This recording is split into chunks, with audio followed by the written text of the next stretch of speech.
তোমরা সবাই জানো আমাদের চন্দননগরে জগদ্ধাত্রী পুজো চলছে, কিন্তু জগদ্ধাত্রী পুজো ষষ্ঠীর দিনকে আমরা সেদিনকে শেওড়াফুলি চলে গেলাম। কারণ ছিল আমাদের দুষ্টু বুড়ির জন্মদিনের খাওয়া দাওয়াটা পেন্ডিং পড়েছিল, তো সেটাই আমাদের সেদিনকে করা হয়েছিল। তো বাড়িতে ঢুকেই দেখো সঙ্গে সঙ্গে বোনের সাথে খেলতে শুরু করে দিল, আরও যে ঘুগগুই যাব।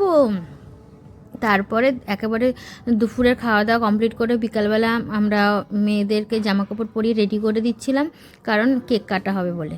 তো তারপরে সবাই মোটামুটি আমরা সবাই রেডি হয়ে যাচ্ছিলাম। সবাই শাড়ি পরেছিল, কিন্তু আমি আর পরিনি, নিয়ে আমি কুর্তি পরে নিয়েছিলাম। আর কেমন লাগছে সবাই জানিও।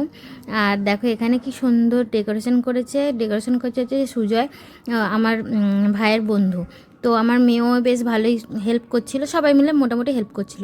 তারপরে ও এ পুচকি এই ডেকোরেশনগুলো নষ্ট করার জন্য খুব উঠে পড়ে লেগেছিলো, তাই ওকে আমরা ধরে বেঁধে বাইরে নিয়ে এসে গান চালিয়ে নাচ করাচ্ছিলাম। কিন্তু এখানে গানটা দেওয়া হয়নি, যেহেতু কপিরাইট পড়ে যেতে পারে, তাই জন্য। তারপরে এখান থেকে আবার দেখো এই পাতাগুলো দিয়ে কি করবে কিছু বুঝতে পারছিল না, এইভাবে সাজিয়ে দিচ্ছিল। মানে এইটা নিয়ে একটা বেশ ভালো গল্প আছে। আর ও বাইরে এরকম এই পাতা নেবেই, হাতে নাকো পাতা নিয়ে ও নাচ করছে। আর এটা হচ্ছে ও যার কোলে নাচ করছে, সেটা হচ্ছে ওর বল পেন। তারপরে মোটামুটি সবাই চলে এসছে, নিয়ে এবারে কেকও কাটা শুরু হবে, বসে পড়েছে। এবার দেখো কেকটা কি সুন্দর দেখতে। কেকটা কাটার আগেই ও কেক খাওয়া শুরু করে দিয়েছে। মানে ও কেক খেতে খুব ভালোবাসে। বার্থডে হ্যাপি বার্থডে মানে ওর কাছে একটা বিশাল কিছু, এরকম যেরকম আমাদেরও একটা হ্যাপি বার্থডে মানে একটা আমাদের কাছে ভালো লাগা, সেরকম ওর কাছেও একটা ভালো লাগা। কিন্তু ও দেখো বলছে কেক খাওয়ার কথা, দিদিয়াকে কেক খাওয়ার কথা বলছে। মানে ও একা কেন খাবে, এবার সবাই যদি বকা দেয়, তাই ও দিদিয়াকেও সাথে নিয়ে নিয়েছে যে খাও খাও খাও। নিয়ে এবারে এটা ছোট দিদিয়া আর এটা বদ দিদিয়া, মানে ওটা দিদি ভাই আর এটা মিঠে দিদি। নিয়ে এবার সব বাচ্চারা বসে পড়েছে কেকটা কাটার জন্য, কিন্তু ও তো খেয়েই যাচ্ছে, যতই হাত সরানো হোক না কেন ও খাবে। এইবারে হ্যাপি বার্থডে মানে কেক কাটা হচ্ছে, খুব মজাতে থাকে সব সময়ের জন্য। ও খুব ভালোবাসে মজা, তো কে না ভালোবাসে মজা, আমরাও খুব ভালোবাসি। তো এরপরে দেখো কীভাবে কেক খাবে। এই দেখো নিজের কেক নিজে খেয়ে নিল। এরপর ওকে ওর মিঠি দিদি কেক খাইয়ে দিচ্ছে। কেক খেতে খুব ভালোবাসে। তারপরে কেকটা খাওয়া হয়ে গেলে এবারে কেকটাকে ঘাঁটতে যাবে, তো তার জন্য কেক নেওয়া হয়েছে। দেখো কান্নাকাটি শুরু করে দিচ্ছে, মানে ওখানে কেক নেই।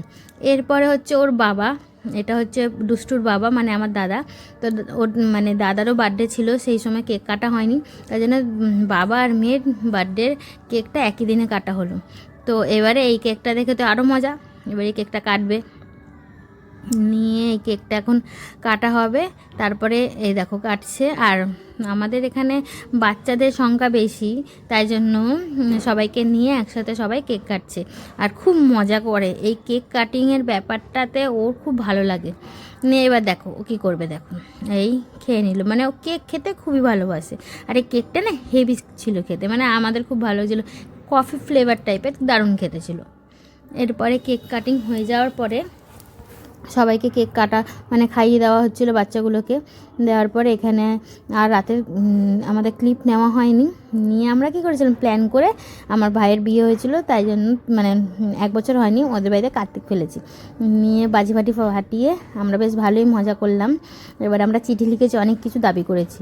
তো ভিডিওটা তোমাদের কেমন লাগলো সবাই জানিও। আর আমরা আবার বাড়ি চলে এসেছি, তো আবার ঠাকুর দেখা শুরু হয়ে যাবে, ভিডিও আসছে, টাটা।